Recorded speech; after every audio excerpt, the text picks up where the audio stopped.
का काम लोग भूल चुके हैं, समाज भूल गया है। सब कुछ बना रहा है, सब कुछ बना रहा है, सब कुछ निर्माण करने जानता है आदमी, और आदमी का निर्माण खुद करना नहीं जानते। इसलिए गुरु जी को अभियान चलाना पड़ा दिखते देते। हम आदमी को बनाएंगे, आदमी दुनिया बनाता है, सब कुछ बनाता है, क्या करके बनाया आदमी, बनाया क्यों बनाया, और आदमी खुद नहीं बनता है, इसको बनाना जरूरी है। कितनी बड़ी सोच की तरफ जरूरत है, और कितना बढ़िया अभियान चलाया, कितने शानदार व्यक्ति विद्वान का विचार क्रांति का अभियान में शुरुआत करें मेरे मित्रों। ये बड़े हमारे लिए प्राण है, प्राण इस सृष्टि का आधार है, केंद्र बिंदु है, इसको छोड़ो, इसमें चलना है, चलाना है लोगों को और जगाना है, समझ रहे हैं। तो आगे से लेते हैं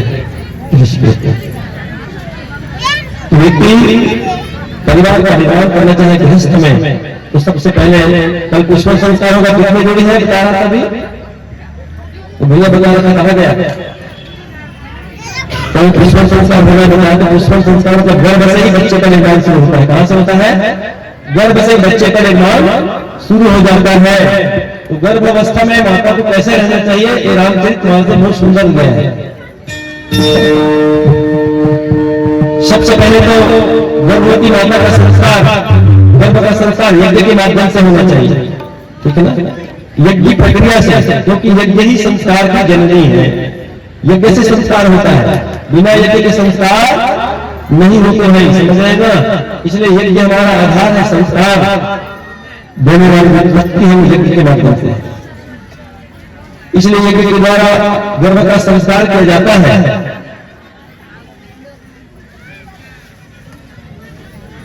और उस गर्भवती माता को कैसे रहना चाहिए, रामचरित मानस में कहा है कि जब कौशल्या, सुमित्रा और कैकेयी तीनों गर्भवती हुई, तीनों रहती कहा था, रामचरित मानस में कहा है मंदिर महाराज ही सबरानी, कहा रहती थी मंदिर में, महल में नहीं, महल नहीं कहा, मंदिर महाराज ही सबरानी, मंदिर में रहते थे, अर्थात अपने घर के वातावरण को, मंदिर का मतलब होता है आध्यात्म का केंद्र बिंदु, ठीक है, मंदिर माने आध्यात्म का केंद्र बिंदु। तो आध्यात्म के साथ जीना शुरू किया, आध्यात्म को साथ में रखा, मतलब वो मंदिर में ही नहीं रहती थी, ऐसी बात नहीं, मंदिर में राजे मतलब मंदिर के अंदर रहते थे, ऐसी बात नहीं, मतलब मंदिर से आध्यात्म से जुड़ करके रहती थी, क्योंकि ध्यान, साधना, उपासना, आराधना ये उनके क्रम में आया, समझ रहे हैं ना। पूर्ण बना जीवन से समाप्त, मंदिर में रहती थी माताएं, मतलब आध्यात्म के साथ जुड़ी हुई थी। उनकी जीवनचर्या जो है 9 महीने तक, 9 महीने तक उन्होंने साधना किया, जप, तप, योग, ध्यान, पूजा पाठ, समझ रहे हैं साहब। तब उन्होंने राम जैसे, लक्ष्मण जैसे, भरत जैसे, शत्रुघ्न जैसे वीर पुत्रों को और महापुरुषों को जन्म दिया जी। अब हमारी माताएं क्या करती है, गर्भवती माताएं क्या करती है, बताओ जरा। घर के वातावरण में एक तो ऐसे तनाव है, डिप्रेशन अलग रहता है, दूसरा ऊपर से क्या देखते रहती है, अभी हाथ में क्या खिलौना आया है, मोबाइल, ठीक है ना। तो मोबाइल को चलते रहती है सुबह से 7 तक, हाथ में पड़े मोबाइल घुमा रही है, तो क्या होगा बताइए, उनके बच्चे क्या होंगे, पैदा होते हुए बच्चे, छोटे से बच्चे को गाल कर मोबाइल कैसे निकालता है, सरकाते रहते हैं। गर्भ में तो मोबाइल दिखाया उसको, जन्म होने के बाद भी मोबाइल से बच्चों को लगा दिया। माताएं परेशान से, छोड़ो भी बच्चा परेशान किया तो क्या पकड़ाती है, मोबाइल, ले मोबाइल पकड़, किसका बच्चा पकड़। हम क्या कर रहे हैं, बच्चे के भविष्य को किधर ले जा रहे हैं, किसके हाथ में सौंप रहे हैं अपने बच्चों को, मोबाइल, ठीक है। अब तुम्हारा बेटा क्या करेगा, जिसके हाथ में जाए वैसे तो बनेगा, मोबाइल में बनेगा ना, मोबाइल में, मोबाइल में ही बनेगा, वो तुम्हारा थोड़ी होगा, तुम्हारे कभी नहीं हो सकते।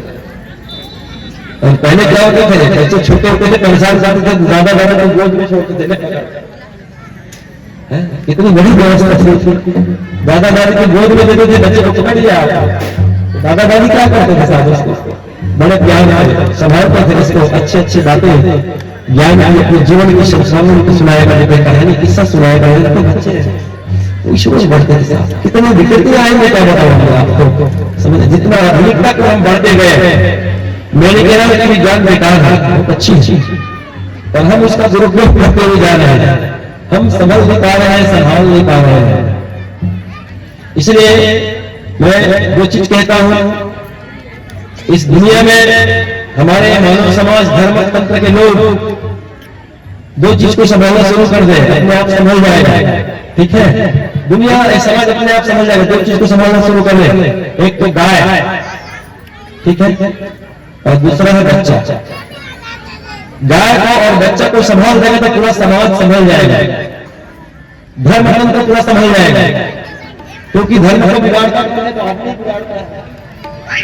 हमारे जो कृषि तंत्र है, सारे तंत्र जो बिगड़ रहा है मूल में, धर्म से ले जाके हमारे भौतिक क्षेत्र तक की जो विकृतियां आ रही है, किससे आ रहा है आपको? गाय से, गाय का होने से।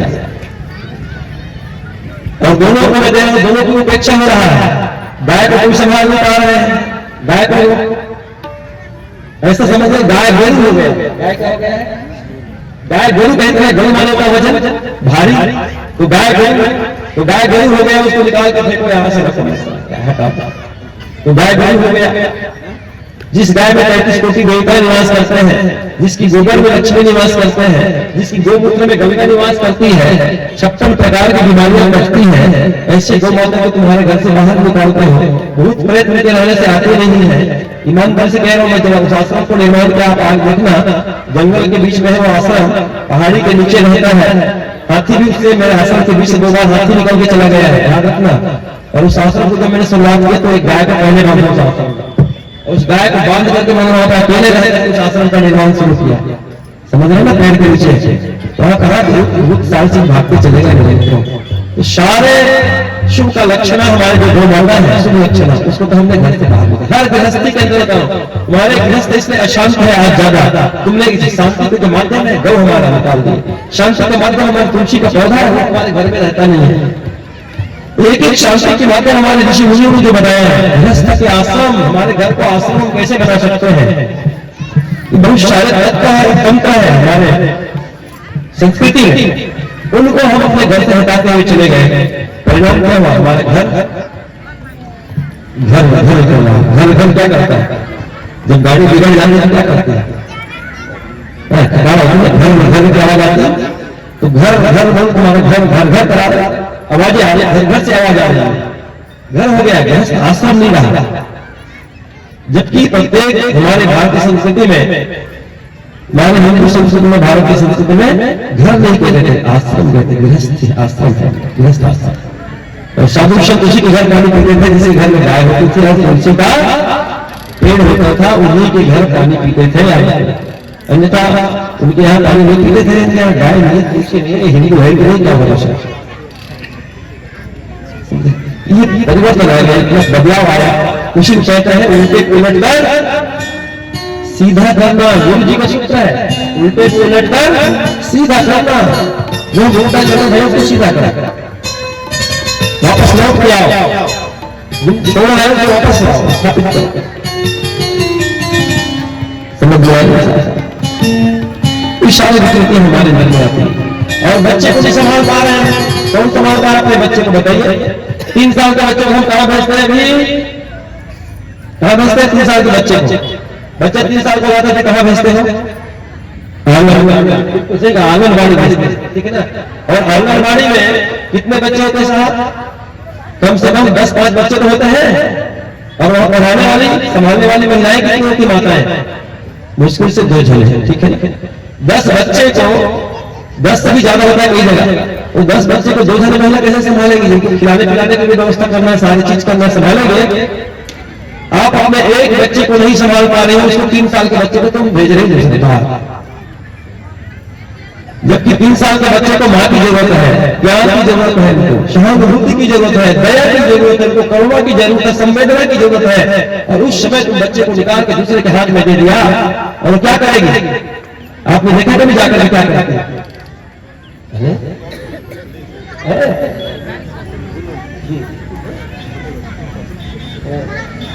और खुले वहां छोड़ देते अपने बच्चे को ले, तो बच्चे इतना डिप्रेशन में आ रहा है। 3 साल का बच्चे डिप्रेशन में आ रहे हैं, तनाव में। उनको प्यार चाहिए, प्यार मिलता नहीं है, मार मिलता है, थप्पड़ मिलता है, गाली मिलता है, दबाव मिलता है, परेशानी में बच्चे रहते हैं। याद रखना, तुम्हारे बच्चे का जीवन यहीं से खराब हो गया, खराब हो गया जीवन। क्या बच्चे समझेंगे? बच्चे समझ पाएगा। दूसरा, गर्भवती माता को सरकार क्या देता है? जब माताएं गर्भ में रहती है तो सरकार क्या खिलाते हैं? पोषाहार। गर्भवती माता को पोषाहार देते कि नहीं देते हैं? तो गर्भ से लेकर के बच्चे को जब तक बड़ा हो जाता है सरकार दे रहा है पोषाहार, देते हैं ना। तो आपके बच्चे को पोष हो रहा है सरकार। तो बच्चा किसका हो गया? जिसका खाए उसका गाय है। याद रखना, जिसका खाए उसका गाय है। तो छोटे मोटे की बात छोड़ो यार, द्रोणाचार्य जैसे गुरु, द्रोणाचार्य जैसे गुरु और भीष्म जैसे महान ब्रह्मचारी, दोनों जिसका खाए उसकी गाय वाला किस्सा हो गए। उन्होंने खाया तो दुर्योधन जैसे द्रोणाचार्य का साथ दिया। बात समझ में आ रहा है? तो तुम्हारा बच्चा तो बचपन से खा रहा है सरकार का, तुम्हारा कैसे होगा? कैसे मांगा कि बच्चा मेरा काम आएगा? काम आएगा? बिल्कुल नहीं आएगा। याद रखो, हम जा कर रहे हैं। हमारी संस्कृति का मटिया मेट कैसे हो रहा है, आप ध्यान दीजिएगा। मरने को दुनिया मर रहा तो आप क्यों जाते उनके पीछे? क्या तुम एक बच्चे को पालने की हैसियत नहीं आपके अंदर में? आप नहीं पाल सकते? और गुरुजी ने कहा है, अरे बच्चा पालने की हिम्मत नहीं है तो बच्चा पैदा मत करो, बहुत बड़ा पाप है, अपराध है। गुरुजी ने तो ये भी कहा है, गुरुजी की भाषा बता दूं आपको, ईमानदार से कह रहा हूं, गुरुजी की भाषा बोल रहा हूं मैं। जो माता पिता बच्चा पैदा करते हैं और उसको संस्कार नहीं दे पाते, तो साक्षात हत्यारा है। तो बच्चे का हत्यारा है माता पिता। हत्या करेंगे उस बच्चे का जीवन बर्बाद कर दिया।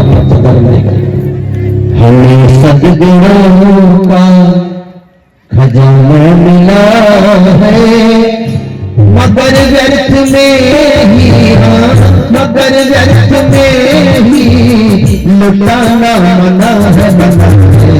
हमें सद्गुणों का खजाना मिला है, मगर व्यर्थ में ही, मगर व्यर्थ में ही लुटाना मना है, मना है। हमें सद्गुणों का खजाना मिला है।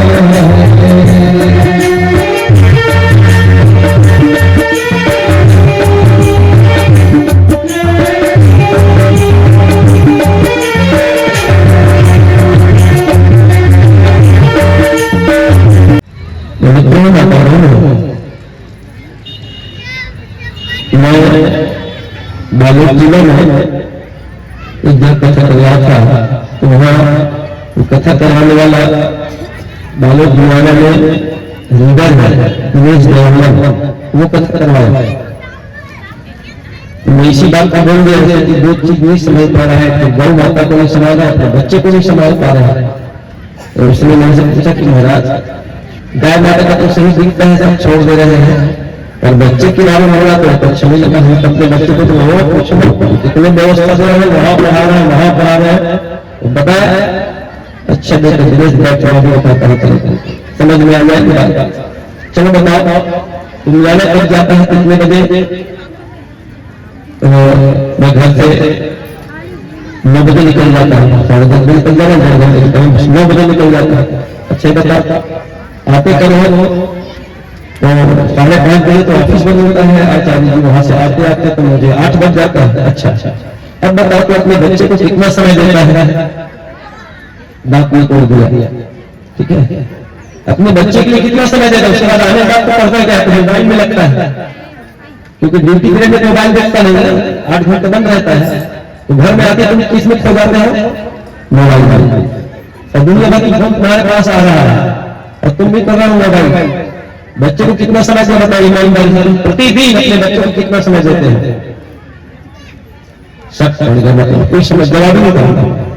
अच्छा ही बताओ, तुम्हारी घर वाली मास्टरी नहीं, उसकी घर वाली टीचर है, समझ रहे हैं? हमें पढ़ाने जाते हैं तो आपके लिए टिफिन तैयार करती है, बच्चों के लिए टिफिन तैयार करती है, बच्चों की कपड़ा धोती है, तुम्हारा कपड़ा धोता है।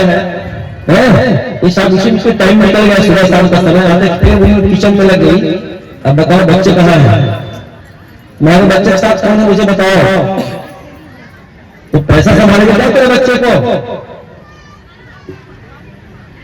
तो बच्चा संभाल रहा है, बच्चा पैसा नहीं संभालेगा, बच्चे को नौकर नहीं संभालेगा। बच्चे को तो माँ बाप संभालते हैं, तब बच्चा संभालता है। याद रखना, समझे? नौकर के भरोसे अगर छोड़ा, पैसे के भरोसे आपने किसी के हाथ में बच्चे को सौंप दिया तो वही भाई, क्योंकि जिसके साथ रहेगा उसका संस्कार बच्चे को लगेगा और संस्कार उसके अंदर में आएगा। अब क्या बात है? इसलिए अपने बच्चे को, जिसको आप कहते मेरे कलेजे का टुकड़ा है, बात तो बड़े बड़े कर देते हैं, क्या साहब कलेजे का टुकड़ा, तो कलेजे का टुकड़ा किसी के हाथ में दे दोगे क्या? सबसे बड़ा दौलत कौन है तुम्हारा? औलाद। सबसे बड़ा दौलत क्या है तुम्हारा? औलाद। और ऐसे दौलत में सबसे बड़े दौलत को तुम दूसरे के हाथ में दे रहे हो, तो क्या होगा साहब? आप जब चिंतन करो, विचार करो, बस सिमट गए और इधर साहब समझ नहीं, उनके लिखे कुछ ऐसा बंद हो गया। बोले महाराज आपने हमारे आंखें खोल दी, बोलते आंखें नहीं बेटा, तुमने बहुत बड़ी गलती कर दिया, देर कर दिया, तुम्हारे बेटा तो 9वीं क्लास में चला गया, तुम संभाल ही नहीं सकते उसका, कभी नहीं संभाल सकते, लिख गया तुम्हारा पता ना मुझे तुम्हारे बच्चे को संभालना है तो याद रखो, बच्चे को संभालने का जो समय है वास्तविक समय है लिखते हो, और जन्म से लेकर के 6 साल तक संभाल दिया बच्चे को, उसके बाद 18 साल तक संभाल दिया बच्चे को, समझ रहे ना? 18 साल तक आपने बच्चे को, क्योंकि 18 साल में बच्चा क्या हो जाता है? परिपक्व हो जाता है, परिपक्व स्थिति में आ जाती है, तो फिर उसको कोई बिगाड़ नहीं सकता, कोई नहीं बिगाड़ सकता। कयाबू ने अपने बच्चे को गर्भ से लेकर 5 साल की अवस्था तक संभाल दी। कयाबू ने, उनके बाप ही उनको नहीं तोड़ पाया, समझ रहे ना? कयाबू को कितना तोड़ने का प्रयास किया हिरण्यकश्यप ने, और तोड़ पाया? झुका पाया? नहीं झुका पाया। इसको बोलते हैं संभालना। कैसे संभालना? बच्चे को संभालना पड़ता है, माता पिता समझता है, दूसरे नहीं समझते। तो मैंने निवेदन कर रहा था गर्भवती माताओं को, आने वाले भविष्य में सोचो, यहाँ गृहस्थी है, आज नहीं तो कल सबके जीवन में ऐसा समय आएगा, तो माताओं को आध्यात्मिक वातावरण से ओत रहना चाहिए, समझ रहे ना? मंदिर महाराज है सब रानी, मंदिर में जा ध्यान पूजा, गप सप वासना नहीं। अभी गृहस्थ में क्या चलता है? गप सप है, गृहस्थ योगी बड़ा, अरे सुन लो धर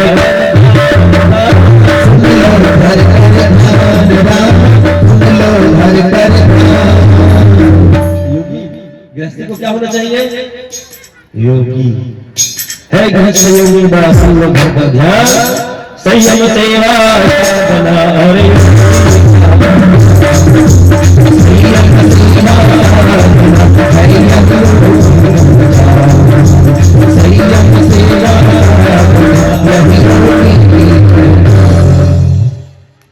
समझ रहे हैं? अब क्या चलता है? पहले घर में गृहस्थ में साधना चलती थी, क्या चलती थी? जब तक साधना, अब होता है गप सप, अब गप सप वासनाएं चलती। इसलिए घर में संतान कैसे आ रहा है, घर के बच्चे कैसे हो रहे हैं, परिवार का ईमान क्या हो रहा है? मां नहीं मां पिता नहीं बोला,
क्या हो रहा है जी? गप सप वासना आया तो क्या हो गया पता है? माँ नहीं, माँ तो पिता नहीं देवा। माता पिता को मानते हैं, देवता को मानते हैं। देवता क्या कहता है उसको? देवता क्या कहता है? साधु संत क्या है जानते हैं? सत्संग किया कभी जिंदगी में? कोई किसी युवा को देखते हो सत्संग की तरफ आते हुए? ये सबसे बड़ी खतरा है, सबसे बड़ी खतरनाक समय आ रहा है। क्योंकि अब हमारे आध्यात्मिक गुरु जी कहते हैं तुम्हारी आध्यात्मिक बुरी हुई है, तुम्हारी गायत्री माता बुरी हुई है। गुरु जी की भाषा है, गायत्री माता बुरी हुई है, गायत्री माता बुरी हुई है। बेटा जवाब लगाते हैं बुरे बुरे गायत्री माता की, गायत्री माता बुरी हुई। जब आध्यात्म जो है, आध्यात्म जवान को पसंद करते हैं। क्यों? जवान जो है बचपना और बुढ़ापा दोनों के बीच की सेतु है। समझ रहे हो ना? बुढ़ापा के और बचपना के दोनों की सेतु जो काम करता है उसको क्या कहते हैं? युवान कहते हैं। युवा तो वो दुख का नहीं जाता, खतरनाक हमने ऐसा उसको संस्कार नहीं दिया, ऐसा वातावरण नहीं दिया। समझ रहे ना? सतर्क और सावधान हो, आने वाले पीढ़ी को बचाओ। गुरु जी के संज्ञान को हमें चार चांद लगाना था, खिड़की दरवाजे लगाना है, झलके लगाना है, रंग रोगन करना है, चमकाना है। ठीक है ना? तो जिंदगी तो कर दिया, बाकी काम तो करो। कैसे बच्चे हैं हम लोग उनके? अच्छा लगता है क्या? और उल्टा कहते हैं क्या किया गुरु जी ने? कुछ नहीं किया। बाकी कहा बाकी कर दिया है, सब कर दिया। गुरु जी के इसका बेटा मैंने 100 साल का काम करके चला गया, पूरा बना दिया। अब तो झाड़ू लगा रहा, मैंने झाड़ू भी नहीं लगा सकता। कितना लगाया कि कभी झाड़ू भी नहीं लगा सकता। अब झाड़ू लगा के केवल अब हम एक रहना उस मकान में, तो उतना भी नहीं कर पाएगा, कैसा बनेगा? उसके लिए तैयार है, थोड़े थोड़े मेहनत करो, इंसाफ करो मेरे भाई बहनों, और चलो चलो गुरु जी के अभियान की हो। ठीक है, हम सुधरेंगे। बोलो बोलो ना।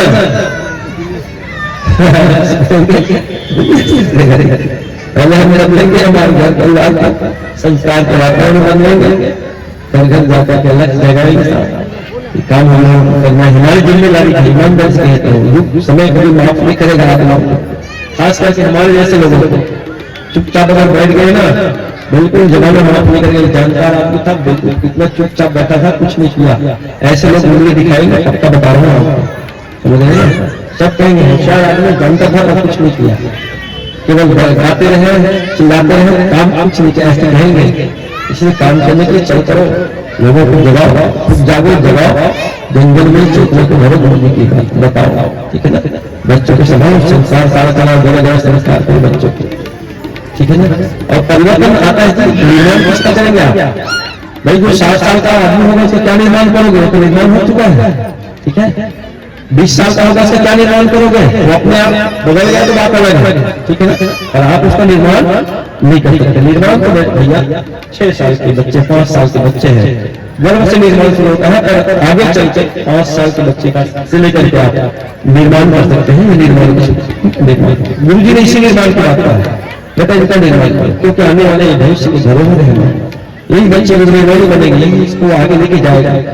ये आने वाले सत्युग के आधारशिला बनेंगे हमारे बच्चे, उसको तो तैयार करो। ये तैयार करना है भाई, इसलिए ध्यान दो। ठीक है? अब ज्यादा मंदिर बुराने मत बनाओ। अब कोई जिंदा मूर्ति है ना, जिंदा मूर्ति को बैठाओ और इनकी पूजा करो। कौन है जिंदा मूर्ति? तो हमारे बच्चे थे। युग युग से हम खोज रहे सूर्य के भगवान को, किन पर पूजा अब तक हमने धरती के इंसान को। इस धरती के इंसान ही देवता के रूप में भगवान के रूप में उसकी पूजा करके तो देखो, उनको सजाइए, उनको बनाइए, आप जितना बना सकते हो। हमें तो हर जगह को बड़े बड़े शक्तिपीठ बना के बैठे हैं भाई, गुरु जी की संपत्ति, समाज की संपत्ति इसमें लगी हुई है, ठीक है। तो इसमें आप लोग अब गुरु जी के अभियान को चालू करो, अभियान चालू करो। 5 बच्चे आए थे बाप में, 5 बच्चे बहुत भारी, 100 करोड़ धरती का भार, 5 पांडव हमें स्वीकार, ठीक है ना, 5 पांडव हमें स्वीकार है, 5 जन आए किसी को निर्माण करो, 5 मिनट में महाभारत जीत देगा और फिर से सतयुग की वापसी आएगी, राम राज्य स्थापित करने का, धर्म की स्थापना करेंगे, इसलिए बच्चों को संभालना शुरू कीजिएगा।